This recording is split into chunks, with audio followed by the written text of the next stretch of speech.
Welcome to YQ business. Fixed versus floating home loan వడ్డీ rate, ఈ రెండిటిలో ఏది బెస్ట్? హోమ్ లోన్ తీసుకోవడం అనేది అనేక మందికి ఒక పెద్ద నిర్ణయం అని చెప్పవచ్చు.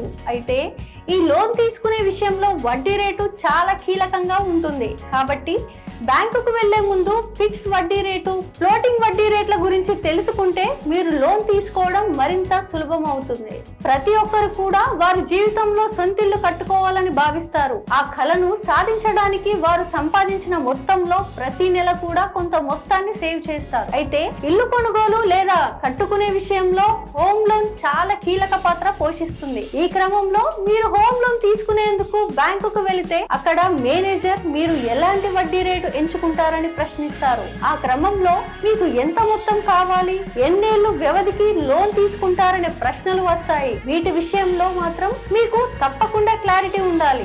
లేదంటే లోన్ తీసుకున్న తర్వాత నష్టపోయే అవకాశం ఉంటుంది. కాబట్టి ఈ క్రమంలో మునుపటి పేమెంట్ల ఛార్జీలు, వడ్డీ రేటు మార్పులు, ఫిక్స్డ్ ఫ్లోటింగ్ రేట్ల మధ్య తేడా గురించి తెలుసుకోవాలి. హోమ్ లోన్ తీసుకునేటప్పుడు ఫిక్స్డ్ ఫ్లోటింగ్ వడ్డీ రేట్లతో ఏది ఎంచుకోవాలనే నిర్ణయం చాలా ముఖ్యం. ఫిక్స్డ్ రుణ వ్యవధిలో వడ్డీ రేటు స్థిరంగా ఉంటుంది.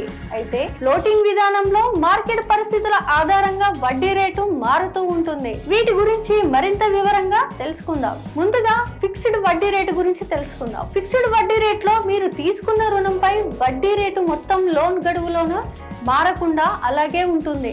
అంటే మీరు మొదట్లో నిర్ణయించిన వడ్డీ రేటు మొత్తం రుణం చెల్లించే వరకు అలాగే స్థిరంగా ఉంటుంది. ఇది మారదు. కాబట్టి మీరు ముందే భవిష్యత్తులో ఎంత అవుతుంది, మొత్తం ఎంత కట్టాలనేది తెలిసిపోతుంది. ఫిక్స్డ్ వడ్డీ రేటు ప్రయోజనాలు. ఫిక్స్డ్ వడ్డీ రేటు పెరగడం లేదా తగ్గడం గురించి ఆందోళన చెందాల్సిన అవసరమే లేదు. ఇది మార్కెట్ పరిస్థితులు మారినా కూడా మారకుండా అలాగే ఉంటుంది. ఈ రేటు వల్ల మీరు మొత్తం రుణం భరించాలన్న ప్రణాళికను ముందే తెలుసుకోవచ్చు. మీరు చేసే ఈఎంఐ మొత్తం గడువులో కూడా మారదు. స్థిరమైన వడ్డీ రేటుతో మీరు భవిష్యత్తులో కూడా ఇదే మొత్తాన్ని చెల్లించే అవకాశం ఉంటుంది. ఫిక్స్డ్ వడ్డీ రేటు యొక్క నష్టాల గురించి తెలుసుకుందాం. ఫిక్స్డ్ వడ్డీ రేటు సాధారణంగా ఎక్కువగా ఉంటుంది. దీనివల్ల మీరు అధిక వడ్డీ చెల్లించే అవకాశం ఉంది. వడ్డీ రేటు తగ్గినా మీరు లాభం పొందలేరు. మార్కెట్ లో వడ్డీ రేటు తగ్గినా కూడా మీ వడ్డీ రేటు మాత్రం మారదు. ఫ్లోటింగ్ వడ్డీ రేటు. ఫ్లోటింగ్ వడ్డీ రేటులో మీరు తీసుకున్న రుణంపై వడ్డీ రేటు మార్కెట్ పరిస్థితుల ఆధారంగా మారుతుంది. అంటే మీరు మొదట్లో తీసుకున్న వడ్డీ రేటు మారుతుంది. అంతేకాదు, ఇది తరచుగా పెరగవచ్చు లేదా తగ్గవచ్చు. బ్యాంకులు లేదా నాన్ బ్యాంకింగ్ ఫైనాన్షియల్ కంపెనీలు మార్కెట్ వడ్డీ రేటును ఫ్లోటింగ్ రేటు నిర్ణయించడానికి ఆధారంగా తీసుకుంటాయి. ఫ్లోటింగ్ వడ్డీ రేటు యొక్క ప్రయోజనాలు. ఫ్లోటింగ్ వడ్డీ రేటులో మీరు వడ్డీ రేటు తగ్గినప్పుడు లాభం పొందవచ్చు. ఈ వడ్డీ రేటు తగ్గితే మీరు ఈఎంఐ తక్కువ చెల్లించాల్సి వస్తుంది. మామూలుగా ఫ్లోటింగ్ వడ్డీ రేటు ఫిక్స్డ్ వడ్డీ రేటు కంటే తక్కువగా ఉంటుంది. దీంతో మీ ఈఎంఐలు మొదట్లో తక్కువగా ఉండే ఛాన్స్ ఉంది. ఫ్లోటింగ్ వడ్డీ రేటు యొక్క నష్టాలు. వడ్డీ రేటు పెరిగినప్పుడు మీరు తిరిగి ఎక్కువ ఈఎంఐని చెల్లించాలి. ఇది మీకు నష్టాల్ని కలిగిస్తుంది. కాబట్టి మొదట్లో ఈ వడ్డీ రేటు ఎక్కువగా ఉన్నా కూడా భవిష్యత్తులో పెరిగితే మీరు పెరిగిన వడ్డీపై ఈఎంఐలు చెల్లించాలి.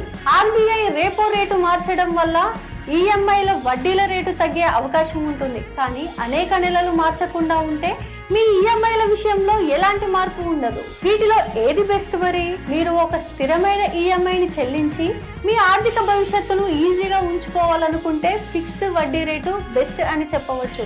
మీరు ఆర్థిక పరిస్థితులకు అనుగుణంగా చెల్లింపులను తగినంతగా చెల్లించడమే, తగినంత చెల్లించగలిగే సామర్థ్యాన్ని కలిగి ఉంటే ఫ్లోటింగ్ వడ్డీ రేటు సరైందని ఎంపిక. ఇదండి ఇవాటి బిజినెస్ టిప్స్. మరో బిజినెస్ టిప్స్ తో మళ్ళీ మీ ముందుకు వస్తాం.